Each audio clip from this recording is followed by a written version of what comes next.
Don't adjust your... By the way, now that I'm editing, it was really a pain in the ass. I'm just going to be honest with you of trying to find a place to start because of the shit that we would say back and forth. Yeah. Sorry, Haley. Welcome to Bonehead. Welcome to Bonehead. Officially We're Sorry, Haley. Sorry, Haley. Also, if you're watching this and you want Haley's number, just message Haley. Yeah. Yeah. I'll tell you a story later.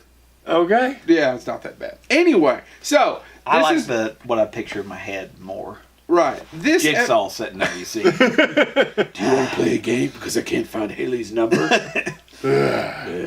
So this is going to be a few weeks after we've already shot this, but we were so enamored by Dick Miller, as one is. I know I've often been enamored by Dick. And as we were doing the episode, I actually said out loud we should just do an episode where we each pick 5 character actors besides Dick Miller. And James, you are on your way back to the University of Central Eurasia. Central Eurasia? Eurasia. Oh my God! Yeah, which one? I could get a job at UCE. No, all sarcasm aside, which one did Bobby Boucher go to? That's the only one of the Adam Sandler movies I like. Screw you, Dave Newhart. I don't remember what school he went to. I don't remember either. I want to say it was in Louisiana, you see. Yeah, it wasn't. Well, Little where Nicky's are you better. at? I'm not in Louisiana. What's the difference? Well, here's how it's different from Kentucky. I'm in a state that's funding education better. Easy I've never heard that before. Yeah. If you follow him on his blog, Twitter sphere, Instagram, and his hate mail to Blevins. I don't hate Blevins. And for some reason, Or all is it Bevan? recipes. Which one of them did we used to work with?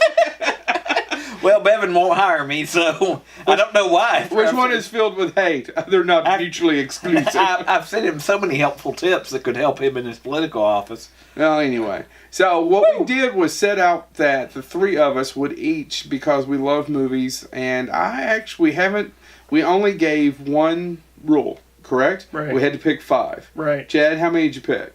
Almost 26. James? I literally I came up with a list of about 30, and then I've just narrowed it down to ones that I thought you all wanted to do.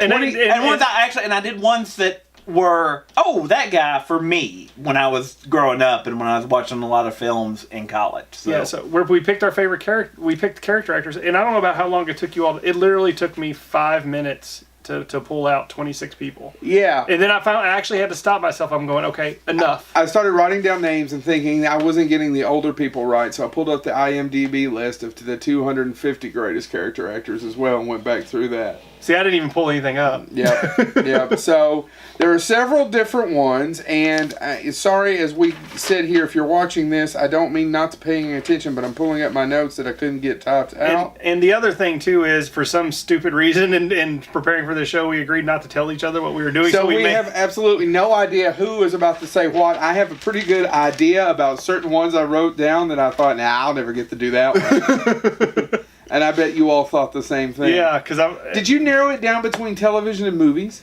No, I literally named every. I gotta quit saying literally. I picked every single actor. You literally do. And you actress, literally didn't. Every actor and actress that has been in something that I truly love, and it's mainly because of them is why I love it. Uh-huh. And the list just kept growing and growing and growing. Yes. And it didn't matter whether it was movies or TV. Even though I will say the majority of mine are movies. Really? Yep. I think if you do some of the classic ones, like some of the people I really love, you can't separate TV from movies because they were just working. I can't either. I wonder if my number 1's going to be on either one of your lists. Who wants to go first? It doesn't matter to me. Well, let's start. We'll start with you. And I wonder if this will piss any one of you off. We'll start with the Beardist. The Beardist. It comes on after the Alienist, and it precedes the Nerdist. Yeah. All right, so mine, even though he had a leading man role and was quite popular during the 60s in his leading movies, that are some of them are still very well remembered, I will always think of him as a character actor, as Second Banana, and that's great. Don Knotts.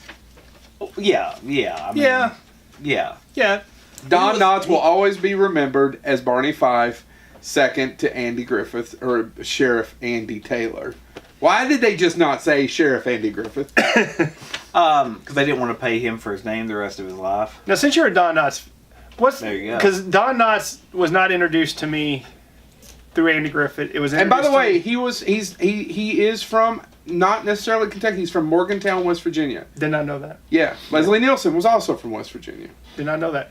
But Don Knotts, my introduction to him was through Three's Company. In which case, once again, he was brilliant. Second Banana. And then the second one was, and I don't think he was actually considered Second Banana in this. It was the movie he did with Tim Conway, where Tim Conway was a boxer. Not the Apple Dumpling Game. No, not no, the no. public. Not the Private Detectives. No, it's Don Knotts was. Oh, I'd have to look that one up. Don, You but talk about Don Knotts and I'll look Tim it up. Conway and Don Knotts did more shows. You but I talk want to ab- say real quick while y'all are looking this up, Pleasantville is He's a great better in movie Pleasant because he's of in it Don because he's a Knotts. TV repairman. That was the one I was going to bring up. But now let's look at some. He starred in The Incredible Mr. Limpet. He was in The Reluctant Astronaut. He is the shakiest cut in the West. He was the And by the way- ghost and Mr. Chicken. By the way, my kids love the Ghost and Mr. Chicken. And, everyone loves who goes to Mr. Chicken who doesn't suck eggs. well, a lot of people have never seen I've never it said because suck it's- eggs on Bonehead before. Well, there's a Couldn't- first. I'm Yeah. trying to edit myself because I don't have Haley anymore. Instead of just screaming out, beep, I'll hopefully put a beep there. What do you think? No, and okay, so the reason he left Andy Griffith was because when he started, and by the way, he started out as Second Banana. One of his great, funniest parts is in No Time for Sergeants. Does anybody, there's the whole scene when they're getting Yeah. checked out with the physician. Yep. He's in No Time for Sergeants. So Andy Griffith's show comes along. Andy Griffith told him that he was only going to do 5 seasons. So as the 5th season came along, he thought, I probably ought to go do something. I'd like to continue this acting career. I'm giving the very, very short version of it. And he decides, he signs a deal. He's very popular. Do you know how many Emmys he won for that? Yeah. 5, Chad. And one of them was just for a guest star, right? 5 Emmys for playing the same role. Him and David Hyde Pierce, man. The Prize Fighter. That I've was never actually seen it. I yeah. don't think I've ever seen it. the prize. Yep, with Tim Conway. It was directed by Michael Priest. Michael Priest, you say. Yep, and was written by Tim Conway. Brilliant. Yep. I don't have anything to add to that. Nope. 5. Won 5 Emmys for supporting actor, right? Yeah. Was beloved on the show. What's the first thing? There's 2 ways, if you're an Andy Griffith fan, you describe how that show was split. You say, oh, it's not one of the color ones, is it? And the reason being is why not one of the color ones, James? Because they went to color the 6th season. Who left in season 5? Now Don Knotts. Now, Don Knotts came back and did cameos. I've actually not watched a lot of them because in my family, you just didn't watch the color episode. I'm serious. Yeah. And if you watch reruns, most of the time they don't play. They Which don't one? play it. It's very matter of fact. Actually, I caught a retrospective on MeTV, and they actually did it as a highlight of the good episodes of the colored ones. And by the way, which ones were they? The ones where Don Knotts came back. Yeah, and found out by the way that Thelma Lou had gotten married. It's a very sad episode. Which, by the way, contradicts the movie later on. Then they said Return to Mayberry in the 80s, doesn't it? No, her husband died. Oh, I haven't seen that. Do we get a copy of that? remarried. I'd love to see that. That's depressing. What, Return to Mayberry? What he was telling me about. The episode literally is one of You the... can't drag a woman along that long and expect her And that's to actually stay. what the entire episode is about. I watched it and matter of fact, by the way, the die-hard Andy Griffith fans did an entire episode analysis saying, well, the license plate on his car is the same license plate that's on Aunt B's car, which she learns to drive 5 episodes later, and that means that episode takes place in an alternate universe. I am not making any of this up. All right, they're as bad as Trekkies. So I don't want to spend all day. We each have 5. And I was really, I know you guys probably were going back and forth arguing with yourself. I have not made up my mind about the other 4. Really? No. Yeah. They're all here. I've- They're all there. I'm still, I'm going to wrestle with it once you all start even more. Okay. So, Don Knotts, he is an American legend. And even though he was a starring actor, sorry, by the way, several of these had starring roles, but Yeah. I still remember them as character actors. Anything he was in, he added weight. Don't want to say weight. Gravitas. yeah. He So, was funny. I'm going to start off my list by naming my favorite character actor of all time, and I've mentioned him before on the show. Who is it? Oliver Platt. Ah! Yep. Knew I wouldn't be able to get that one. No. Yeah, I didn't even put that one on the list because if one of you I did didn't put do it on the I was- list either. I'm I was actually gonna looking be going. mad. Yeah. Oliver Platt is one of my favorite actors of all time. Period. And if you don't know who he is, which a bag. you got to know who he is. Some of the movies he's mostly known for: Diggstown, personal favorite and highly underappreciated movie called The Ice Harvest, where he is phenomenal in that movie. I don't think there's any argument that he Yeah, is one of the- Yeah, the- I just of all the ones, that's actually not one I would have. Yeah, But you're right. I'm gonna and you both are gonna hit me for saying this one, but and this is one thing I'm gonna say too is he's personally one of my favorite actors, and he has the ability to make a bad movie entertaining. Yes, my Well, next one has the same thing. You know, an example of that is Ready to Rumble, a horrible movie about wrestling, but Oliver Platt as the drunken wrestler is phenomenal. And then this movie, The Three Musketeers. Oh no! It's- Yeah, I'll give you. It's not a particularly good movie, Yeah. but he is entertaining as the character. Oh, which one does he play? Oh, By the way, I just looked over to the DVDs. I hadn't paid attention to what you all picked out, and you've stole another 2 or 3 of mine. I didn't steal them. I just picked random ones. I just picked literally random went- ones. Oh, I thought these were specific. No. I have somebody from all of those. Well, all right then. So we're good. But he also was in X-Men First Class Yes. and Chef, and he's currently on Chicago Med. He's mostly known for playing fast-talking, intelligent, and overtly sarcastic characters. Which Yeah. I no offense Yeah. to Robin Williams and Speak Ill of the Dead. He's the best part of Bicentennial Man. he is what? Diggstown. I said Diggstown. He opened No. with Diggstown. Yeah. He's also... Did I mention Diggstown? That's his best role. Diggstown. It's my Is that the favorite. one did we cover Diggstown? Actually, I covered brought it up Diggstown. because we were talking about hidden gems, and at the very end, I had a different third one wrote down. I'm like, no, it's Diggstown. It's Diggstown. But you're talking about a directed movie- by Michael Ritchie. I mean, he was in a movie with Julia Roberts, Kiefer Sutherland, Kevin Bacon, called Flat Suckers. called Flat Suckers, and he was the best part of that movie. And I was totally depressed when I found out there was no flatting or sucking. you got John Cusack and Billy Bob Thornton in a movie, and both of them are great. They're pretty good in that. They That's are directed great by in- Harold Ramis, by the way. Yeah, I know. Yeah. And they're great in it. But Oliver Platt overshadows them. I have to by go far. back and watch that. He is so great in that. He's been what kills me more than anything is I looked up because I figured he would be award winning. He's won a few awards, like he won a Spirit Award, Independent Spirit Award. He was nominated twice for a Golden Globe for his role in Huff, which is an underappreciated television show that only lasted, I believe, 2 seasons with Hank Azaria, Who is another great character who's actor. another great character actor. He did not make my list. I didn't say put him on because I thought you would do it. Nope. Keep going. But no, I'm just Oliver Platt. I can't. It's just, when I watch movies and he's in it, I know I'm going to be entertained. Lake Placid, for God's sake. Yeah, he's the best part of Betty Betty White. White is the best and part. Then Oliver Platt. Oliver Platt. You know, oh God, there's another thing.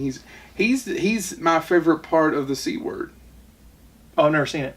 Yeah, and Lauren Linney is a great actress, and it's about her getting cancer. He plays the husband. Yeah, I know. Yeah. Mm-hmm. And she's great, but it's None- Oliver Platt. Yeah, it's Oliver Platt by far. Any movie he's in. James, what's your first one? I'm going to start by naming some of the stuff this guy's in because I was thinking about it as we were thinking about this list, and I was like, I got to do him because he's in so many franchises that I love, even though some of the returns are diminishing. James Bond, he's in License to Kill. The Matrix films, he's in the later 2, which admittedly is a limitation. He's in Omega Man. He's in Papillon. He's in Star Trek Insurrection. No. He's been in episodes of Tales from the Crypt. And of course, I'm talking about Mother Lovin' Teaspoon. Anthony Zerbe. Who? Anthony Zerbe. Rooster Cogburn. He's in the original Rooster Cogburn with John Wayne. Show me the I man's actually don't think picture. I've ever seen Rooster. Oh, See, now you messed it up. Hold on. I know which one it was. Off my list. You mean True Grit? No, he's in Rooster Cogburn and the Lady. Anthony, you all don't remember Young Riders? Teaspoon? I don't know. I have no idea. Oh, Anthony Zerbe. Yeah, I know who he is. Oh my He God. plays an admiral in Star Trek. He's in tons of movies. I said Yeah, he's really. That's who you picked. Though? Who is he in The Matrix? He's this councilman that sets them up to where they're all going to fail, and he's against. Is he still alive? Yes, he's still alive. He's in See No Evil, Hear No Evil. He was in the Young Riders. He played. He was Like in Teaspoon in the Young Riders. Is that called the Young Riders? Is that Yes. the Pony Express one? Yes. Oh, that's that dude. Yeah. There's a scene where he eats an onion once. Oh my God! How do y'all not know Anthony Zerbe? I didn't know his name. He was in the Rockford Files. He was in a ton of different stuff, but he got started mainly in westerns. God, I thought I had some. And Mission obscure- Impossible. No, I literally was thinking Joe's going to go Anthony Zerbe. I got to do Anthony Zerbe first because everybody's going to want Anthony Zerbe. No, my list. He's in Cool Hand Luke and the Wild Wild West and all these. There is classic somebody films. else I almost picked from Cool Hand Oh, Luke, Anthony Zerbe. and it wasn't Anthony Zerbe. He's in Bonanza. Oh my God! I literally was sitting there going, "Nah, I better do Anthony Zerbe first because they're going to take because he's in so many. It doesn't matter what. Can we get you him on the love. show? I wish. I love Anthony Zerbe. I like I it picked the too. one person because you started with Don Knotts, and I was like, "Well, that's a little mainstream." And I wasn't even trying to be obscure. I was like, "Anthony Zerbe's in That's every pretty franchise ever." Still pretty Oh good. man, he also has that, what is it, the right eye that always seems to be winking. Oh yeah, because He basically, just likes him because he shared screen time with Christopher Walken in No, that no, one and- movie okay. that does not do Stephen King any justice. so I this probably won't show. God up, was a but real that's Anthony sport. Zerbe. He played Ulysses S. Grant. He's been in everything. I don't know how Joe didn't automatically know who he was. I'm disappointed. I in did both not of know them. his name. You know, all right. For you people that listen and watch Bonehead who may not know me or Chad or James as well, these two should know I can pull an obscure production assistant from 1962. But what am I bad at? Actors. Actors' names. I'm also bad at actors' faces. Dude, Yeah. the dude was in Frasier, Joe. Frasier. I know. David Hyde Pierce was almost on this list, and I decided no. He was in Walker, Texas Ranger, and he played Long John Silver's in one of the Treasure Island movies. I don't know how you John did. Silver's. Yeah. He played a chicken plank. I'm You're just gonna saying. walk the chicken plank. They don't call them chicken planks anymore. Death in by a Hush Puppy. Oh he- God, that's how I want to He go. was in Dynasty. He was in Highway to Heaven. He was in The Dead Zone. How do you not know him from The Dead Zone? Did you not hear me I earlier know. when I said I know. you only like him because you shared screen time with Christopher Walken? He also, let's and not that underused or that overappreciated Cronenberg film. let's not mention his The ice is going to break. his 5 minutes and somewhat unnecessary part in See No Evil, Hear No Evil. Dude, he's in Kiss Meets the Phantom That's of the right. Park. Yeah, he's the villain, and they're building up to who is it, and he's there Yeah, for 5 minutes, and it's yeah, he's a great actor. Let's move on. yeah. He's in Kiss Meets the Phantom of the Park, dude. Classic cinema. I really did not know, and the worst thing you could say to anyone in show business, I did not know he was still working. Well, no, I mean, he hasn't done anything in a couple years. Maybe he'll do Bonehead. He was born in 1936. He may be having some health concerns. He's over 80, you know. I'm just saying. We'll fly him out. Dick Van Dyke still showing Yeah, up for stuff. But he yeah. won a primetime Emmy, Joe. Well, I didn't know we were going to go that obscure. Oh, to me, he's not obscure. Anthony Zerbe. I didn't know his name. I knew who Yeah. he was, which is the reason. Oh my God, this makes me re-question my second pick. Who's your second pick? I don't know now. Do you have a second one laid out? I have all mine laid out. Do you want me to go? Can I go with who I think may very well? Yeah, I'll take. Okay, mine aren't as obscure. I'm going to go with what I was going to do. This I'm trying to be this obscure. actor had one of the greatest praises any actor can ever be bestowed. There was a person. There were two of them. Their names were Gene Siskel and Roger Ebert. Yeah. Right? Roger Ebert said one time about character actors. Inspirations for John Lovitz, the critic. Continue. Yes. Said about character actors, even if it's a crappy movie, there's certain people that I can see and go, well, at least I'll enjoy them because they're a great actor. Hence Oliver Platt. Hence Oliver Platt. His example is who I'm going to use, J.T. Walsh. Oh, yeah, you can't. I almost brought J.T. Walsh on my list. Mister. I couldn't, but just because that is one of those, if you're a film geek, Yeah. you know that quote by Roger Ebert, where he said J.T. Walsh is one of those great character actors, and even if the movie sucks, right? Yeah. He's great. He's in a movie with Billy Bob Thornton called Sling Blade. He's in A Few Good Men. I could just keep going and going. He's actually probably the best part of... Man, his part in Sling Blade is disturbing. Yeah! And from all accounts, from everything I could read, He was a nice guy Yeah. who just happened to die of a heart attack. Yeah. Under mysterious circumstances. And now he died in his 50s, fairly early. Yeah. It was kind of tragic, but he has one of the best scenes in A Few Good Men, too, as well. He's the one that stands up to Jack Nicholson. He plays Jack Nicholson's number 2. Two really good movies that he was in that are forgotten, but he was amazing in. And they're not great movies by any means, but Breakdown with Kurt Russell Yeah. as the lead of the criminals. Oh, And I think he was head of the FBI or Internal Affairs in The Negotiator with Samuel L. Jackson and Kevin Yep. Spacey. yeah. Samuel L. Jackson and Kevin Spacey and J.T. Walsh was amazing in that movie. There's a ton of other movies I could give. Oh God, forget. We're not allowed to talk about Kevin Spacey anymore. Forgot. Well, you can talk about Kevin I know. Spacey. Kevin Spacey's still a good actor. Bill Cosby's still funny. And should we or mention- was funny. Should we point out the fact that Joe has now listed his first two actors have both been in Pleasantville? That's true. Because he has the great line. Because it's one of my favorite lines. It's the one I was remembering when it's coming. Well, we should be safe. We are in a bowling alley. Right when he's talking to the rest of the people. Yep. That's not meant to. I don't know that that's meant to be funny, but it's hilarious. And he is. Needful Things is the best part of Needful Things. Not Max von Sydow, who's a great actor and who does a fairly good job. His JT's He's the one who's killing his wife. Yeah, is that so wrong? These things happen. JT's Walt's ascension into madness in Needful Things is phenomenal. Phenomenal. Not a good movie. No, but he's great in it. He's great in it. Absolutely. J.T. Walsh makes things around him better. And you're absolutely right. I don't know that it's his best role, but it probably is. He is absolutely disturbing in Sling Blade. And he played the same part in the short film. They call it a Sling Blade. Oh, I never saw it. Yeah, well, it's... you should watch it. It's Molly Ringwald's the person who goes to interviews. Oh, really? Mm-hmm. Absolutely. Wow. Yeah, check it out. So, J.T. Walsh. Sorry. Okay. Let me pull out somebody who was an actor in 1872. So the second actor on my Did list, Stonewall.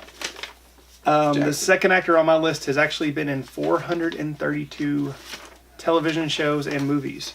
Regis Philbin. No, he's prolific. I mean, I don't think you can find You many shouldn't actors. curse that much. I don't think you can find many actors who have been in as many things as him. And if as soon as I say the name, you're gonna know it. James Hong. Yeah, oh my God! Yeah. I thought about it too, and I know people remember him for Lopan, but he's in so many Balls of Fury. things. So here's going to be Balls of Fury. Here's He's the best part of Balls of Fury. best part. He is. Him and Christopher Walken are the best parts of Balls of And Fury. Christopher Walken going over the top. Was it the spot? Is it killed? You killed Lucky Cricket? Yeah. Because he's blind, right? You killed the Lucky Cricket.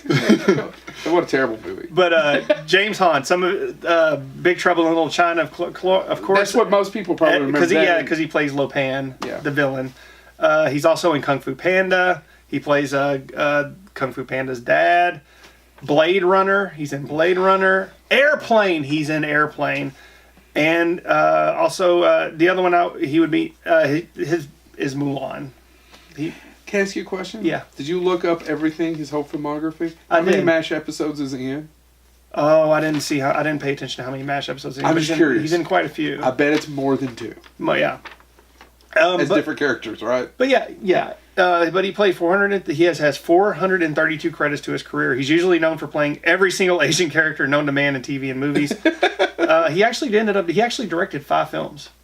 Yeah, I read an interview with him a few years ago. He really wanted to produce and make more movies and produce and direct. And he loves entertaining. He loves But here's also another reason why he is so important to film. He is also one of the founders of the East West Players. They're the oldest Asian theater in Los Angeles. He also served as president and charter member of the Association for Asian Pacific American Artists, making sure that Asians were represented correctly in film. Now, granted, he did play a lot of stereotypes, but they all did. So did George Takei. yeah. But you're Green Beret. in a certain time Green you have to make money, and he was doing that. But at the same time, he was working towards a better portrayal of Asian characters. And if somebody offers me enough money to go play a fat, bearded redneck, Yeah. I'll do it with gusto. And one little part of trivia that actually, when I was looking through all of his many roles, and I'm sure it was a tribute. And this is for Haley, who hopefully is still listening to our show at least. I wouldn't. But you think she's sick of our voices and faces? Maybe. I mean, She did tune into the live though when we did the live. Yeah. Well, yeah, but she doesn't have a lot. No, I'm joking. But in the TV show Chuck, he played an Asian character called Lopan. Where did they come up with that at? I don't know. Maybe they just came out, but I highly doubt it. During the commentary for Big Trouble in Little China, John Carpenter heaps praises. By the way, if you're a John Carpenter fan, heaping praises usually isn't a sentence or some sort of description you'd throw at JC. Yeah. Heaps praises on James Wan and how he totally got the character, understood the character from the get-go, from the jump, and he just owned it. Yeah, and He had nothing but respect for the man. Yeah, and I don't think that's one thing James Hong is not known. He is an amazing actor. He can go in and play anything you want him to. Now, granted, he has been typecast a lot, but there are roles out there. We're casting him as Britney Spears in the boat. Oh my God. Britney Spears is James Hong. No, James Hong is Britney Spears. No, let's get her too. She'll play him in the audition for the movie in the behind the scenes role. But there are movies out there. If our They've never did one of those Patreon, Switch films, right? Nobody's ever got switched to another if our body. Patreon hits, We'll call it Freaky Bonehead. if our Patreon hits $500 million, we'll get James Hong on the phone, and we'll make that happen. Absolutely. Yeah, but anyway, I mean, he does play a lot of stereotypical Asian characters, but in some of the roles like Lopan, even though Lopan's a little bit stereotypical, there are roles out there where he goes in and he nails it and he pulls you into the movie because it's James Hong. All right, so it's my. Let me let Chad sit down. We'll let Chad sit down, and it's your turn to talk. Let's try to. We really ought to keep these episodes at a fairly decent. I'm trying to. I'll try to pick up the pace. Professor Longwind Bottom. I'm gonna try. You all have went on about James Hong for 40 minutes. But he's James Hong. I'm gonna give Did this you away. say JT Walsh? You're gonna automatically know who this is as soon as I say the role he's probably best known for. Eddie, the truck driver from Supergirl, the movie. Everybody knows that. What the hell? All right. Soldier number 2 in Spies Like Us.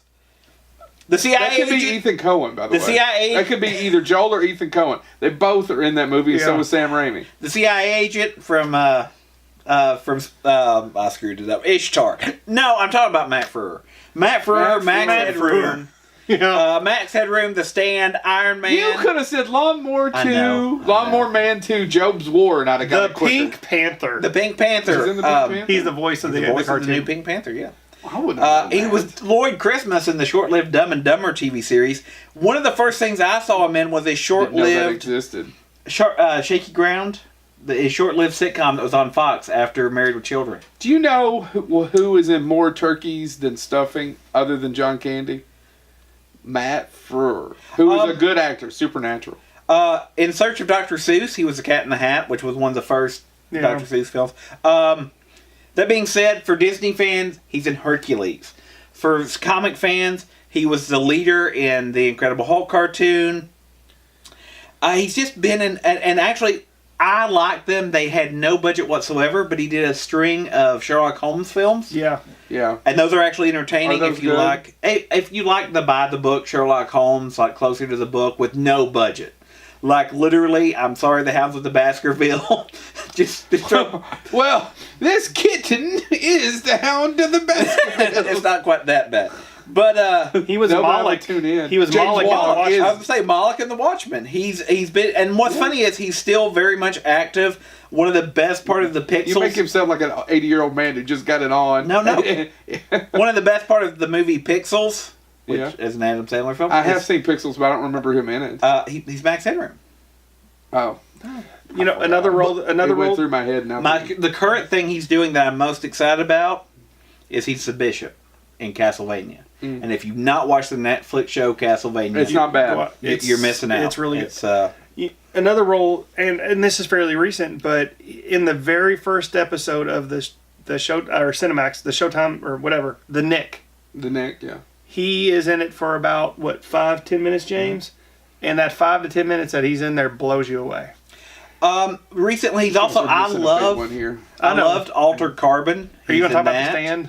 And Nope. currently he's going to be in the show The Order. So but Matt Frewer is very much prolific. But you're right. He's in a lot of. He's not just in The Stand. He's the professor in Riding the Bullet. He's in a lot. If you're a Stephen King fan, he's in just about everything. He's in almost everything that Mick Garris directed. He's got a scene in it. And if you liked Falling Skies, which was another short-lived show, he's in that. He was in Eureka.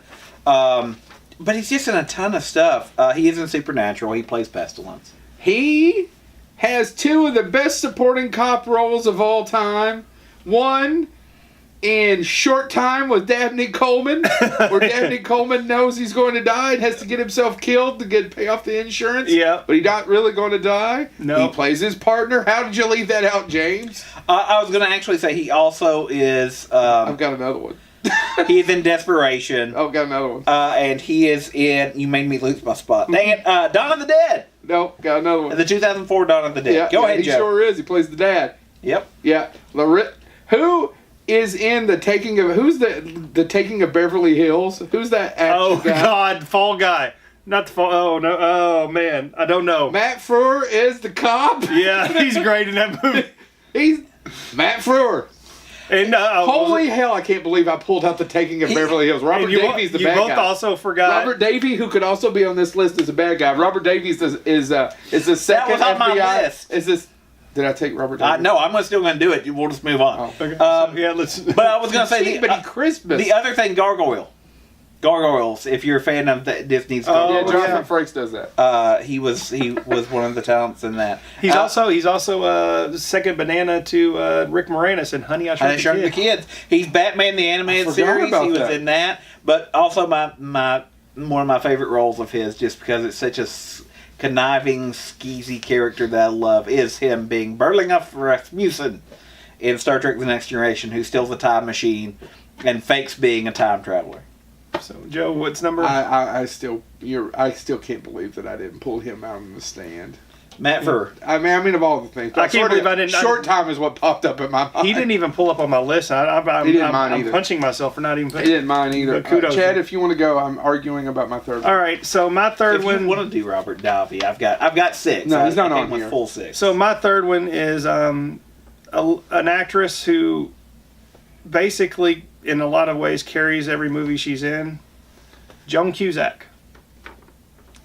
Yeah, I like Joan Cusack. She's the better part. She was only one of the few characters I liked in a show that I don't care for that a lot of people like. Shameless. But Joan Cusack, Gross Point Blank. Yeah. She's great as the secretary. Addams Family Values. Yeah, she's the second or third best part of it. Yeah, I mean, when you upstage Raul Julia, Angelica Houston, and in a lot of ways, Christopher Lloyd, in a lot of scenes, she nails it and pulls you in. She's just great as this evil, conniving, murderous. I feel bad that I didn't have more, and now that you said it, I feel bad that I didn't put more women on this list too, because you're absolutely right. She steals the show. I have a ton of women that I heard that about you. Does Christy Jennings know? I'm gonna make you player. At the end of this, I do want to list like. Go get you some, you dog. I do want. Dog will hunt. Dog will hunt. Get that bitch on her face. But she's Jessie in Toy Story 2 through 4. That's right. She's in the new series of Unfortunate Events, The Perks of Being a Wallflower. Another movie that's bad, but she's good in it. Perks of Being a Wallflower? I liked it. No, not that. Oh. I'm talking about another movie she's bad. That's bad. It's a bad movie, but she's good in it. Is Toys with Robin Williams, where she plays the sister. She's the best part. She's the best part. And I've watched that movie numerous times because of her. Yeah. She usually plays a quirky, usually very opinionated character in every movie she's in. She's usually got a very strong opinion. Her style of delivery are usually utilized to keep the character uncertain about their choices, or to inspire them to choose the right path. That's usually what she. And she even said, there's a quote from her saying, because of her looks, that she knew she was never going to be the lead, that she always was going to be the best friend, and I feel like if she was given a chance, she could carry any movie. Yeah, probably. And she's also mainly known for teaming up with her brother John Cusack a lot. And is very underappreciated. She's very underappreciated for her contribution to film. Actually, she has a really good role in High Fidelity. Yeah. As the girlfriend's friend. I was going to put that, but then I figured I was going to be making a long list. Yeah, She's great in High Fidelity. Yeah. Another John Cusack film, though. But she's in terms of her partnerships with John Cusack, I would say her as being the secretary for John Cusack in Grosse Point Blank, she's amazing. Yeah. But most notably, Addams Family Values. You got to give her credit for that. Yeah. James? Oh, I you just want me to go waited. back? It should, yeah, it's you, Yeah, right? you skipped, so pick one. This is an older one. Okay. I've got an old one. My next one's an old one too. So He's a living. Well, he was. He's dead. Died of cancer. Dig him up. Dig his ass up. But he's a legend in Hollywood for being friends with people, not only for his acting, but if you know things about actors who, like we talk about comedian, or actors, people who know, he's been said to have known where all the bodies were buried, all the secrets. He was a closeted man who never particularly probably ever came out, and I'm not doing it here either, but was known for his dinner parties and his friendships all throughout, on top of being one of the best character actors ever, Roddy McDowall. Oh yeah, you can't pass Roddy McDowall. Yeah. Planet of the Apes, Legend. He in Legend of Hell House is amazing. Oh yeah. Peter Vincent. Peter Vincent and Fright Night. Fright Night Part 2, which by the way you can. I think you can't even buy it on DVD, or it's a bootleg version. I would say you can get the remake sequel. You can get the remake sequel, which is, by the way, is directed by Tommy Lee Wallace, who's from Kentucky. It's an underrated sequel, by the way. Yeah. Fright Night Part 2. You can now watch it on Amazon. Really? I watched it a couple of months ago. Huh. Christine Lakey, thank you. She had posted, or someone had posted, because she's a huge. That's her favorite movie is Fright Night. But yeah, Fright Night. I could go back. He was a child actor all the way back to National Velvet. If you don't know who he is, that's unfortunate. He only got to direct once, but he's probably. Do you think he's best? Who do you think he's best known for now? Do you think it's Fright Night? I would say Fright Night or Planet of the Apes, even though you don't see his face. I don't think Planet. I think Planet of the Apes for a certain generation, but maybe for us it'd be Fright Night. It'd be Fright Night. Another movie that you're talking about, just stealing scenes. You ever seen Overboard with Kurt Russell and why can't I think of Kurt Russell's wife? Goldie Hawn. Goldie Hawn. He plays Goldie's butler. Yep. He steals every scene. Another because James brought up this show, I'm going to bring. He's the voice of the Mad Hatter in the Batman the Animated Series, and is phenomenal as the Mad Hatter. Oh, is he? Yeah. I don't know that I knew that. Yeah, he's great. He is great in that role. He really is. Like that Mad Hatter is how I pictured the Mad Hatter. So James has went really obscure for a couple of these, and I know Roddy McDowall is a little more well known. Yeah, I was gonna say I don't think Roddy McDowall's obscure. I don't think so either. That's the reason why I was fighting back and forth. But when I see Roddy McDowall, I stop and watch it. He was in a movie that's from the 60s. He played a teenager, and at the time when he did it, he was 34 years old. And I mentioned it once on the show before. If you can ever do yourself a favor, track down Lord Love a Duck. I'm not making this up. Look it up. A lot of people have written about it in Cinema Later. It was not a huge hit. Not a lot of people remember it. How the damn thing got made in 60s and going through the studio system of just how perverse it is. Yeah. Not that there's anything extreme, like there's not huge nudity and other things, but the daddy issues, the pedophilia, the things that are touched upon in that movie. And once again, it's just childish. And it's just childish. So, once again, Lord Love a Duck, it's a hilarious, very dark movie that I don't have a copy. I don't know if you can get a copy. I need to look it up. But him being 34, 36 years old playing an 18-year-old's hilarious. Yeah. Not as funny, well, slightly more funny than Charlton Heston playing a Mexican in A Touch of Evil.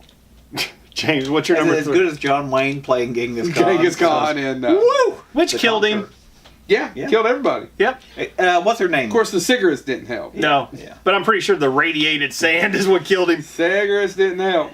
When we were doing Dick Miller, so is it mine? I'm going to my third. Yeah, you do Dick. When we did Dick Miller, I blanked on this actor's name. He's one of my favorite character actors. To modern audiences, he's going to seem obscure, but that's Elisha Cook Jr. He's on my list. I wasn't going to bring him up, but he made it on my list. He was on House on Haunted Hill. I mentioned in that episode that he had the great closing line, "The ghosts are moving. Soon they'll come for me, then they'll come for you." I didn't put him on my list, but as soon as you said House on Haunted Hill, I was like, Elijah Cook, and then I was like, yes, he's a great character actor. He doesn't have quite that James Hong resume. No, but he has a ton of TV 220. up until he died. He was doing episodes of Magnum P.I. between 1981 and 1988. He did 14 episodes. He worked on Alf. Yep. He worked on Simon and Simon. He did the Twilight Zone remake. He was in A-Team. He was in Night Court. Literally, he just never stopped working. But the big part about it is if you go back, again, that we're talking about character actors that pull your eye. Yeah. Go back and watch The Big Sleep. Watch The Maltese Falcon. Watch Sergeant York. He's got a great scene. He has like 3 great scenes. Watch Rosemary's Baby. As in the Maltese Falcon, because he's kind of the idiot henchman to Sidney Greenstreet, right? Yeah. Yep. But I mean, and By the way, and at the same time, he was in the original Superman with George Reeves. Yep. He was in the Batman TV series. Again, Bonanza. So, I mean, he was doing Rosemary's Baby in 1968, turned around and went, hey, you know what, I'm going to do The Ghost of Mrs. Muir. I'm going to do he was definitely a working actor, Man from U.N.C.L.E., all this stuff, Gunsmoke.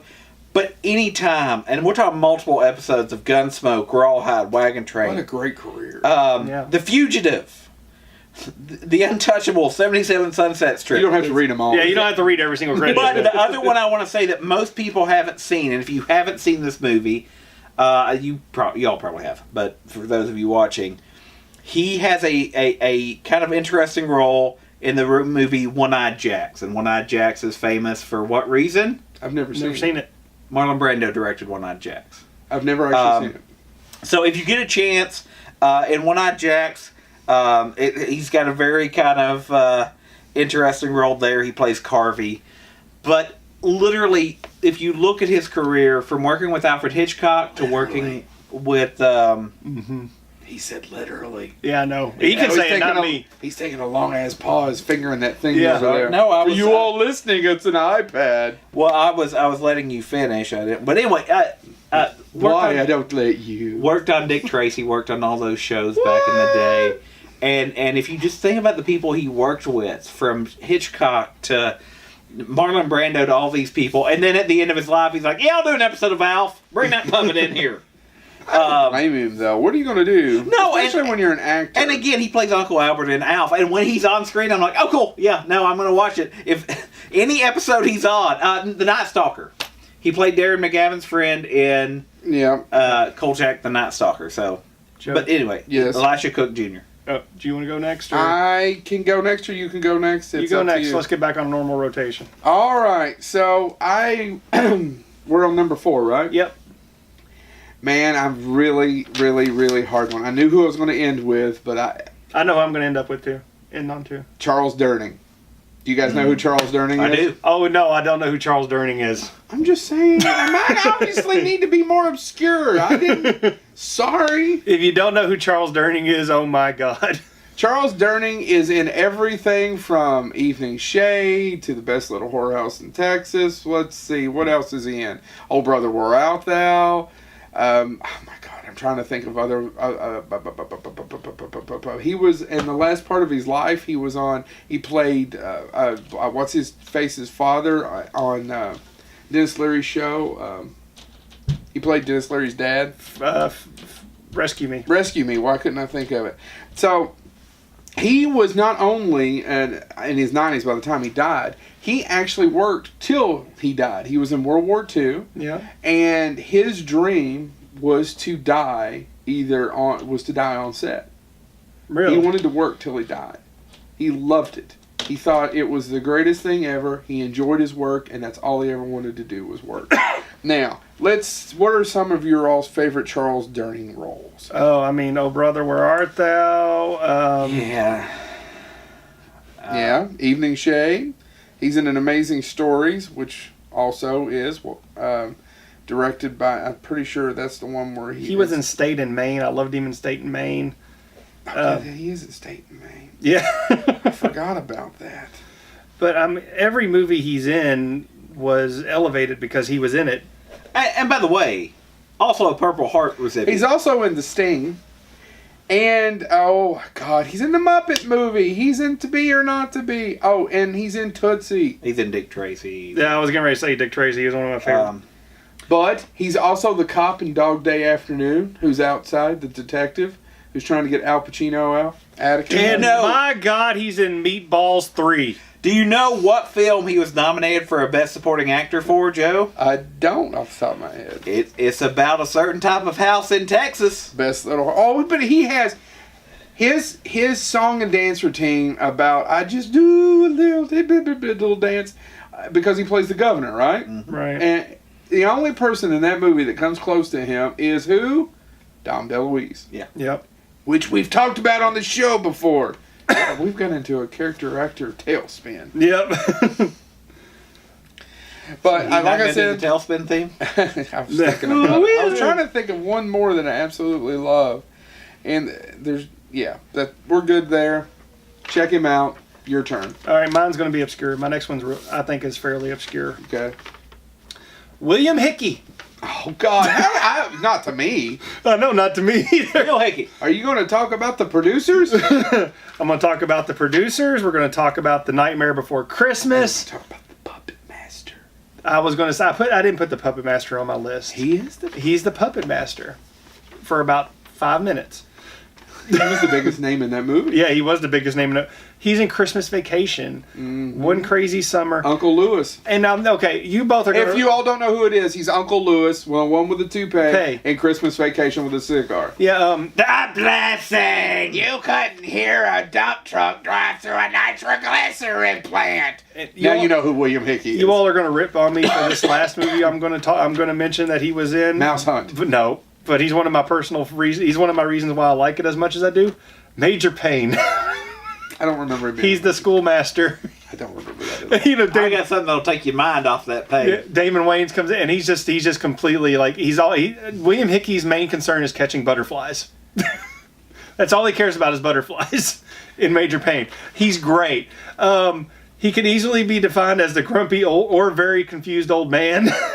Yes. And a lot of times he played the elder mob kingpin in a lot of things too. Most notably the Jerky Boys. Is he also in a Corman film from the 70s where he plays the mob kingpin? Probably. He had quite a few mob. But what kills me is he was always known as he's mostly known for playing the crazy old guy. Tales from the Dark Side of the movie. But you know how old he was when he died? 15 had a terrible disease. He was only 69 when he died. Really? He looked 102 when he was in The Producers in 1969. Well, I Because know. he's got a small... He's the one at the bar with him. Yeah, no. In Christmas Vacation and Major Payne, he looks like he's about 90. What's He the was line from Don Rickles has when he's in an episode of the Andy Griffith Show? Oh, yeah, I worry a lot. He says I'm 30-something. He goes, and then he goes, is it I worry a lot? Yeah, I worry a lot. I worry a lot. But yeah, My God, it's a good I think episode. and if I'm not mistaken, Joe, correct me, I believe he played like the old haggard man in the Tales from the Crypt episode that was directed by Arnold He Schwarzenegger. is. That's what I was going to tell you. He's the one. And the dude in it, if you guys have ever seen Roxanne, the good-looking guy who Roxanne actually wants to sleep with instead of Steve Martin, is the model guy that he's... But the story is, do you remember it? I don't want to take you... No. Okay, it's directed by Arnold Schwarzenegger. It's the Tales from the Crypt. He's a billionaire. He's rich. He has a young girlfriend, but he wants to look good, so he finds a surgeon who can replace certain body parts, if you know what I mean. So he starts with his face. So he steals that, and then by the time he basically transplants his body with this good-looking guy who I explained it to, guess what the twist ending is? She decides she would rather be with money. So the model has all the money now, and now he looks good. Yep. And he's broke.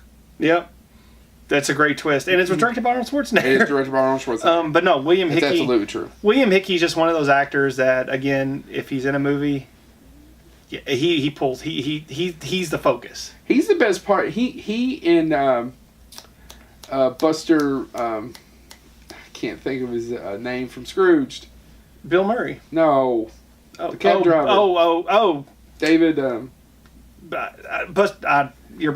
Jake Johansson. Jake Johansson. I thought it was David Johansson. Maybe it is David Johansson. Jake Johansson's the comedian. Yeah. David Johansson, who was also he was a singer, hot in the 80s, right? That was his big hit. Buster Poindexter. Yeah. David Johansen. He and David Johansen are the best of the vignettes in Tales from the Dark Side, the movie. Yeah. He's the guy that owns. William Hickey is the old rich billionaire who owns the house where the cats are trying to attack him because they made their money from drugs that they tested on cats. And David Johansen is a hired killer. No, we got some time. Okay. Is a hired killer that's brought in to kill the cat. Okay. Yeah, William Hickey.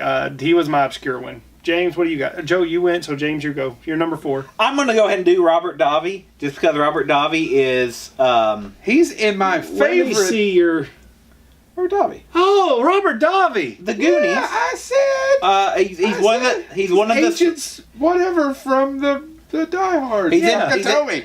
He's in Never it. forget. Oddly enough, he is also going with my first one of Teaspoon of Anthony Zerbe. He's also in License to Kill, so he also has that Bond connection. He's actually one of the better villains that I don't think gets credit, because I think License to Kill is the only good It's one of the more Timothy Dalton one. and it's one of the more grounded James Bond movies. I haven't watched it in a long time, but I actually really liked it. When Feeds I a was dude to a shark. Yeah, is it more And he grounded actually than the other one? he actually Let me has guess, I right thought it was now boring. about 12 movies in either post-production or production. An interesting thing about him, he is a staunch conservative, Really. like Wow. Rush Limbaugh. He's actually and it's funny that he does have 154 credits. He was one of the few people that spoke at who's the Cheeto in chief? Trump. Look it up. Oh, wow, that's depressing. When they were trying to bring out him and Antonio Sabata Jr. You mean Scott Baio?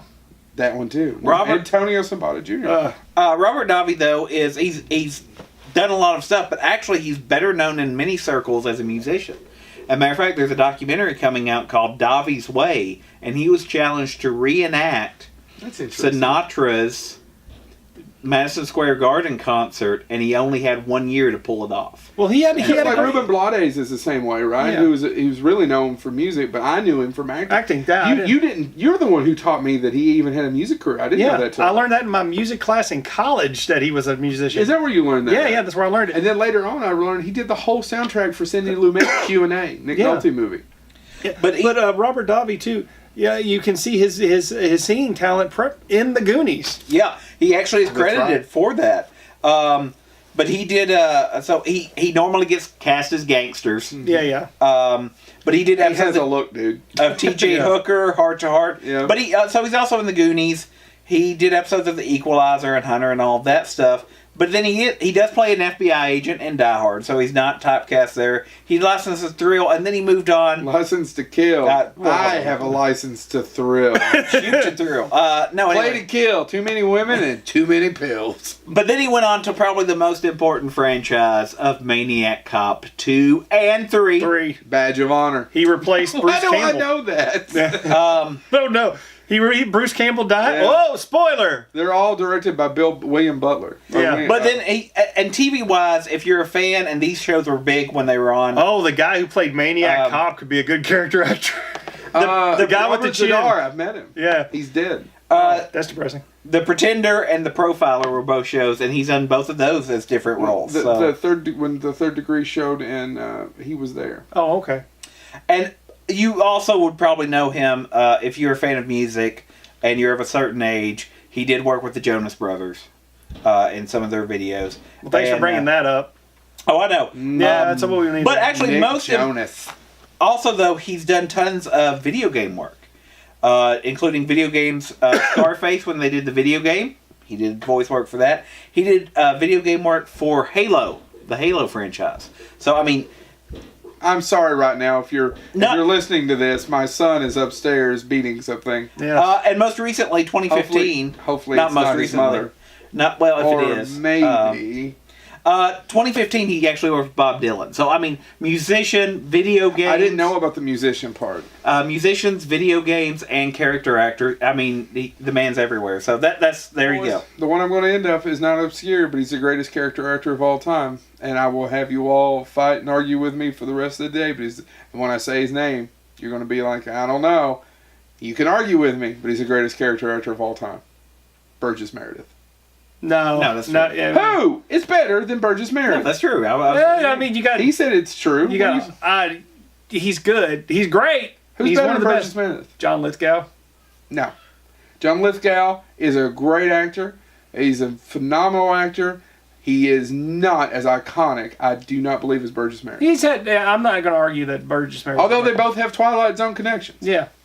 And Burgess Meredith did the voiceover work for Twilight Zone the movie. Yeah. He was also the Penguin. Thank you, Chad. You like boxing movies? No. Well, if you do, he's in Diggstown. Oh my God! You think if they somebody would've. out there? If he do, he's in Creed 2. He's in Clash of the Titans. He is in Clash of the Titans. He is literally. I can't argue is- that. He is one of the best. I don't know if he is the best, but he is one of the best. Actually, When you I know was what? putting it together, I almost put him first, and I said no. I knew how I was going to end it. I was going to say he's the greatest character actor of all time. You know, actually, one thing that I will say, If you just took his Twilight Zone Rocky movie, I think he'd still win. Without talking about the fact that he's in the original. Pretty sure he's in the original of Mice and Men, the original first movie, right? Yeah. I know he's in a Mice and Men, but is that the first one? no, he's in everything. I mean, literally, and I agree with you. Like I said, first he is in Rocky, and obviously that's what. But he's in GI Joe the movie. Mm-hmm. But actually, you know what? And it has me fall down laughing the first time I saw it. He's also a psycho in Burnt Offerings. I always forget that. By the way, if you Now, ever get a chance Grumpy to- Old Men and Grumpy Old Men. See, he steals. And by the way, from He does Walter Matthau. He steals it from Walter Matthau and Jack Lemmon. And Am the I scene- right? No, there's no And argument. the outtakes, I don't know if it's at the end of Grumpy Old Men or Grumpy Old Men. but Grumpy the- Old Man, where he's talking about his sausage. He's in the grocery store, right? Yep. Maybe it's at the end of Grumpy Old Men then, because there's one part where he's just on a bench and he keeps doing islands in Hawaii that have sexual overtones. Want to come blame me? Yeah, yeah, and I literally was just sitting there, and it's just outtakes, and you're just rolling. It's and he could play. I mean, I can sit here and tell you that Burgess Meredith is in some of the best Twilight Zone episodes. We could start talking about how Burgess Meredith is obviously Rocky and make you gotta choke that chicken, Rock. I know he doesn't say choke the chicken, catch, but yes, but yes. I prefer my way better. Now we could do all that. Who is more iconic than Burgess I don't Meredith think- as a character actor? Man, that's hard. Don't get me wrong. John Lithgow may very well be a better actor. You forgot his most iconic role too. By the way- He was the voice of John Candy's father in Hot to Trot. He is. Useless trivia, by the way, and I saw this He's episode. 90, by the way, when he died. Yeah, I mean, I saw this episode a while back, and I actually had forgot about it. Useless trivia. Other than the Batman show and the Batman movie and stuff like that, other than Batman linked stuff, where else did Burgess Meredith play the Penguin? I don't know. The monkeys. There's an entire episode where the monkeys met the penguin, and it wasn't even built that way. The episode is just called "The Monkeys Lose Their Mind," and Burgess Meredith. I don't think I've ever seen that. And honestly, I thought I saw most of the episodes in The Monkeys. Monkeys. What a great weird show. It is a weird show. The movie's weird too. Yeah. So, I truly feel that he is the most iconic character actor. I don't of think all there's time. I said it. I mean, don't get me wrong. And I don't want to. I think we're going to do another episode, and I apologize that I didn't have women on mine. I really think I really let. We need to do a separate. We need to episode. do a separate episode, and probably Because I'm going to do an honorable mention, and if we're going to do an actress episode, I'm not going to list all the actresses that I had. 'Cause Right. I have a ton. I think we should, and I didn't realize just how sexist it was. So I was looking over it, but I guess there's so many of those on here on my heroes. The only one who I think is, I was going to say because in my, I mean, Harry Dean Stanton or Eli Wallach maybe, but no, they don't come. in my 26 that I listed, a good 10 of those, maybe 12 or 13 are women. I just opted to do the men because, with the We can exception make of Joe excuses. Cusack. I mean, really, honestly, mine I needed to do a better job. Well, and I think And part I of just in my mind, I just went for male character actors. Well, as I too. was saying, part of the reason is male character actors, sexism involved in Hollywood, they have better longevity. Man, the women that I chose, But We'll you know, come back. in general, you know what I'm saying? Yeah. And it's been one of the big critiques that you can play the girl next door for a while, and you may do that in 10 roles, but eventually you have to change or something has to change. And it's the Although sexism involved in the system. Joan Cusack was a good pick. Joan Yeah. Cusack hit the Joe guy. Cusack's phenomenal. So what's your next one? My last one is also right up there with Oliver Platt as in terms of one of my favorite character actors. Edward Herrmann. Oh, that's good. Edward Herrmann is one of the best. You know what he was good in? Did you guys ever see that Lorelai show? What's the one where he plays the dad and the two, the younger girl and the one that has sex with Billy Bob who says, why don't you do me there, Santa? I have no idea. Oh, Bad Santa. Yeah, it's not Bad Santa. He's not in that. I have no idea. Choo choo. No, I was about to start doing lines from another movie. I'm blanking. What's the name of that show that women love? I'm being really sexist now. No, I don't know. But Edward Who's Herrmann, the dad? you can look it up while I'm talking. Edward Herrmann, I prefer just to say things. you know, some of the movies he was in, he was the villain in Lost Boys. What? He's in the You ruined it. He's in The Aviator with Leonardo DiCaprio, and is one of the better parts about The Aviator. Oh my God, George Clooney. Geez. He died way too soon. Yeah, he died way too soon. But Intolerable Cruelty, he's one of the best parts He is the best part of Intolerable Cruelty. He is the best part. And look how many actors are in Gilmore that. Girls. He's the dad in Gilmore I Girls. almost said Gilmore Girls. I didn't know if that's what you're talking about. Dude, he's the husband in Overboard. I'm getting right. That was my next one. You jerk face. He's the second. This is the second time we've mentioned the movie Overboard. Why wouldn't we? It's directed by Gary Marshall, Yeah. who's Rest also in peace. dead. Oh, he's also in The Paper Chase. Yeah. He's also in one of my favorite Mom's in a movies of Paper all time, Chase. The Purple Rose of Cairo, and he's and one of my first introductions to Edward Herrmann, other than The Lost Boys, is he is, and I dare anybody to argue with me, the best part of Annie as FDR. I thought you were going to go for his classic turning my boyfriend's back. Nope. He outacted Tim Curry in Annie. Albert Finney. Albert Finney. He outperformed Albert Finney in What's Annie funny is it took me a second to go, that ain't as right. FDR, as a completely fictional variation of who Who the FDR. hell does he play in My Boyfriend's Back? The best performance ever of FDR is Barry Bostwick. He's one of the Yes, dads, sir. and he's one of the. I think he's the I dad. don't think I've actually ever seen My Boyfriend's I Back. have. Oh, it's got Philip Seymour Hoffman in it. You should see You know it. what? Oh, who is also a great character actor, just like the what's it called? Chase the Drugs. Dragon. The other thing you'll know Ed Herrmann from is he is does a lot of before he passed, he did a lot of voiceover work. He does a little less now. Yeah. You can contact him through his Ouija service. Hold on. We need room tone. Just do your job. He did a lot what a of dick. documentary narration for History Channel. A ton. He did a ton. He's great. History's Lost and Found. He was the narrator for that show. And this is one of the things that pissed me off that the History Channel did. He narrated the entire documentary on the presidents, where they covered each president. They after he passed, they took his narration off and replaced it with somebody else. Why? I don't know. He was the best part. He was the Except best for part. the history. And I mean, that's how I absorbed the information, through Edward Herrmann's voice. I didn't know that. They recast. They redid the voice. Somebody didn't want to write somebody a check. And he could play. He could play a wide range of characters, and he played a pretentious snob, the lovable dad, or a bumbling moron. Choo choo. Any movie he was in, He is still the best part of Intolerable Cruelty. yeah, he is the best part. And I mean, God, Jeffrey Rush is in that movie, and still Edward Herrmann's the best part. So Edward Herrmann is my final pick. James, what's your final? I was coin tossing, and I'm going to honorable mention the other one, but I'm going to have to go with Roscoe Lee Brown. Oh my God, Roscoe Lee Brown. That's a good pick. You don't know who Roscoe Lee Brown is, do you? Terrible with actors' names. Show me a picture and I'll tell you what he's in. As soon as you see him, you'll know who it is. Roscoe Lee Brown. Oh my God, he's such a good actor. I loved him in that one movie. Anything that he's in Logan's Run. Yeah. Do you know who he is in Logan's Run? No. Logan, No. run. No. Damn it! Oh my God. That would have been. People. I That. have a really horrible joke. What's funny is actually one of the. I was channel surfing when I was doing this, and I landed on MeTV or Nick at Night or whatever's still showing on the family, and it's the episode where Archie Bunker gets caught in the elevator, and guess who's in there with him? Logan's Run. Logan's Run. Hey, and they're like, "Oh, you're over 30," and he's like, "Ah, you see the Democrat." Anyway, but no, he's box, fish, plankton.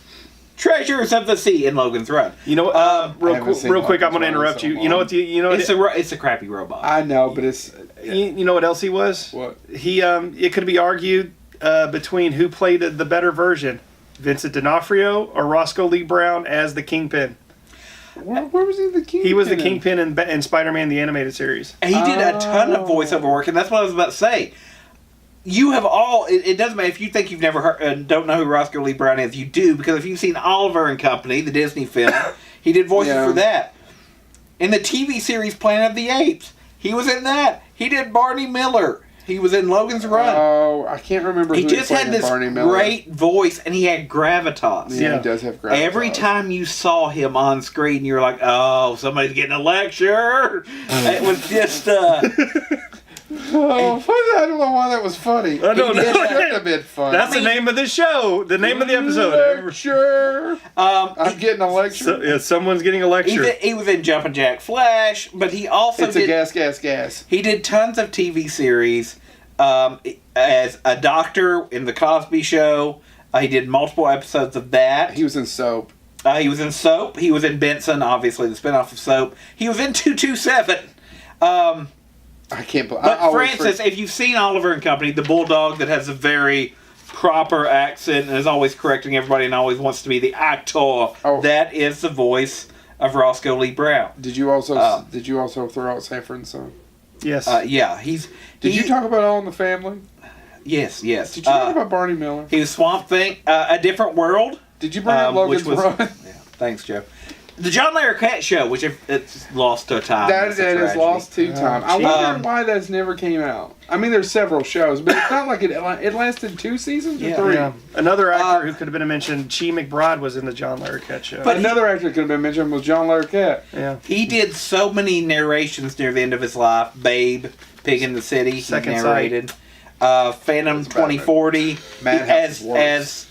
As Chad said, he did do Wilson Fisk for the entire run. I saw that movie 44. That's directed by Roland Emmerich before Roland Emmerich became Roland Emmerich. One of the things I want to do an episode of Roland Emmerich.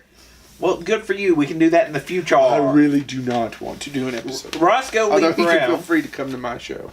About my show, I mean the one I'm doing after I get rid of you people. Roscoe Lee Brown did tons. Well, the truth comes out. Oh, God. Was in such. I found something that could fail worse. Roscoe Lee Brown, though, if you do know who he is, had a very serious presence, had this great acting, this great voice, and was very. Like I said, I know this part made it earlier. It felt like he was going to give you a lecture if you saw him on screen. He played with John Wayne in the Cowboys, and one of the things as I was thinking about doing him, and I pulled it up and everything, so sexual. He always got called out for being too educated, especially in the 1960s when African American roles weren't exactly there. Where they wanted him to try to do, and I'm not trying, but the stereotypical step and fetch it kind of thing. Yes, and so the Cowboys, one of the critiques he got, a critic actually published going that character was completely unbelievable to be in the movie opposite John Wayne. Yeah. And his response back when somebody pointed that out to him was he didn't break a step, didn't do anything. He said, "Well, we did have a white maid." And he just went on. And it's funny, as I was pulling up data a second ago, he actually toured with Anthony Zerbe, and they did different things about theater and poetry and all that stuff. He says that, I think of Emperor Zerg. Yeah, Toy Story. But anyway, yeah, so he doesn't have a huge biography that a lot of people know, but if you see him, you're like, oh, that guy. But he did a ton of voice work. Like I said, he did Oliver and Company. He did Spider-Man as Wilson Fisk. And what's funny is he didn't begin acting till later in life. He was in his 30s. Not late in life, but in his late 30s. Before that, he piddled around and wasted time teaching French and literature at a university. French and literature or French literature? No, French and literature. He had multiple. Was any of the literature in French? It may have been, Joe. I don't have a syllabus or syllabi. Did he do it by eating a lot of bread? He may have checked. Why I bread? don't know. I'm just saying, but French anyway. baguette, you uncultured swine. Roscoe. I only kiss that way. I learned how to do it. I've got the teddy bear upstairs, and we've been practicing. I call him Monsieur Sexy Pants. He learned it through a light socket. Roscoe Lee That's Brown. how I get my hair to do this. So are we to honorable mentions? I'm gonna throw out. Okay, so I'm gonna I'll list. drop my damn list. I'll throw. Reach it over to cripple I'm gonna crippling. throw out my. Put up these good ankles. And like I said, I have a ton of female lists, but we're gonna do. You do? I heard that. We have a ton of. ton of female lists. I have a ton of actresses, but I'm not going to mention those because I'll save those for our female episode. Ned Beatty, Yeah, that's a good one. William Forsythe, Yep. John C. McGinley, I have him on here. Keith David, Oh my God, I love Keith David. I follow John. him on Twitter now. Can we come back to Keith David? Yeah, I mean, not now, but in a later episode. yeah, we'll do it in episode. Let's do The two Johns, John Glover and John Lithgow, Oh my God. Paul Giamatti, Yep. Mike Starr, Yep. Clancy Brown, Yep. Richard Mazer, Yep. William Fitchner, Yep. Frank McRae, Oh yeah. and that's it. Mine honorable mentions were Jeffrey Combs and Brad Dourif. Brad Dourif, another one from West Virginia. Jeffrey Combs, very funny guy. Warren Oates. I was actually really wanted to pull out Warren Oates. It's just I love the other one somewhere. And I probably have been a little bit. Jack Warden. None of you all mentioned Jack Warden. Nope. There's so many. Peter Lorre, by the way. Kevin Pollak. Yeah, you don't like Kevin Pollak? He's good. F. Murray Abraham. I thought James was going to break up F. Murray I Abraham. thought he was too. I went And with I one thought I one of loved. you would do J.K. Simmons. I see. That's another one. I figured that was too on the nose for my list. David Morris. I can't believe no one pulled out David Morris. You know who would? Stacy Keach.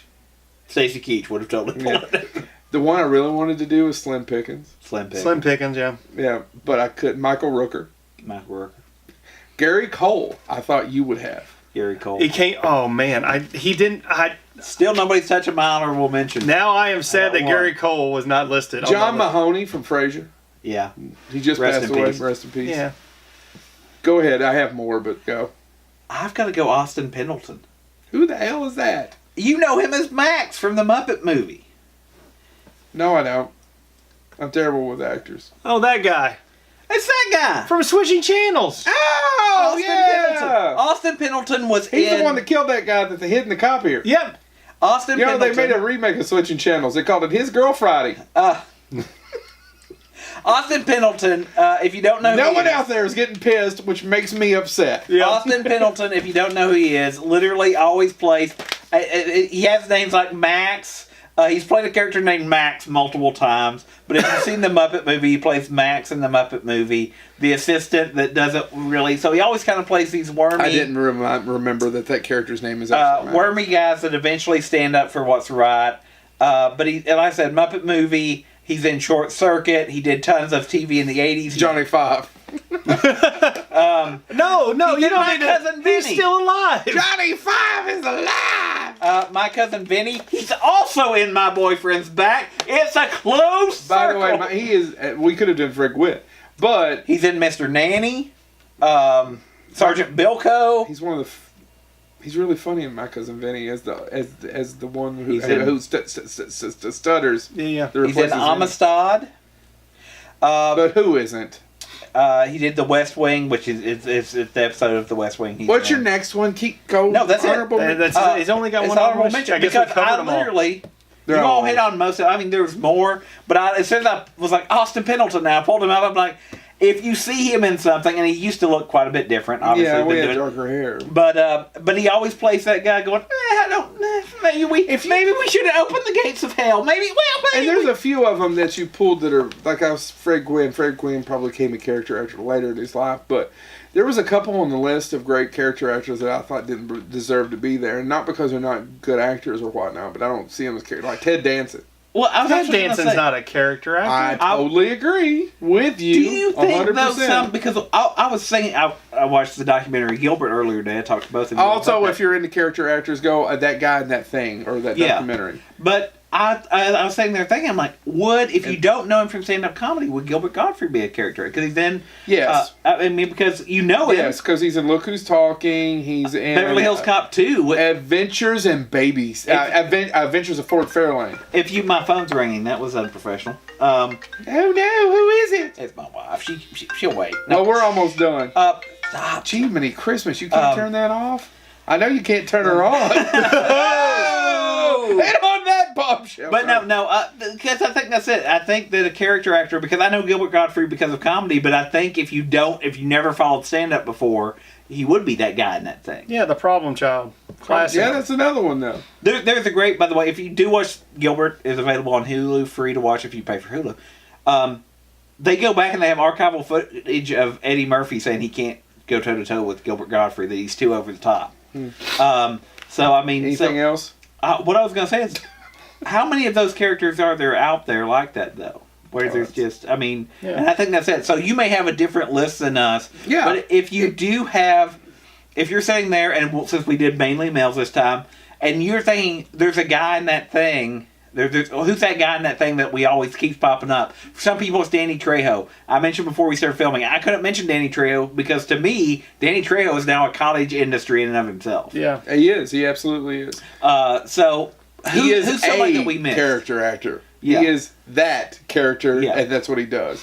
So- Similar to Brian Doyle Murray. Yeah. Yeah. Yeah. He plays that character. So, is there somebody that we missed? You can tweet us at Bonehead Weekly. You can put it on Facebook, all of that stuff. Who did we miss? We will do a female episode. Maybe we can do that next time. Yeah.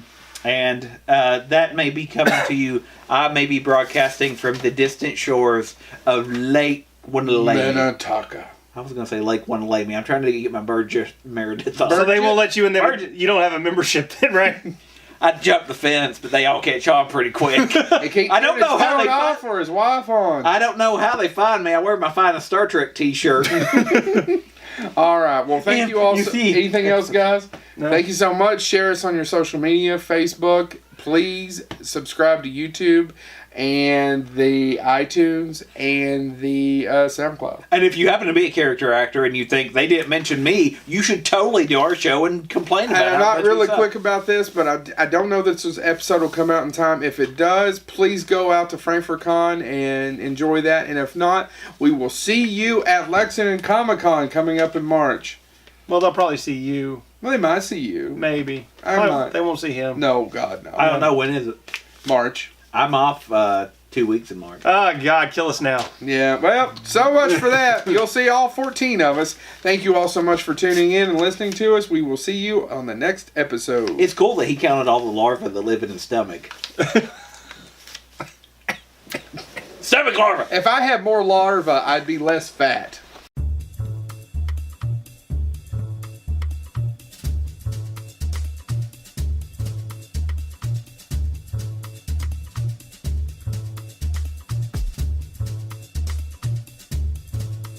Uh-huh.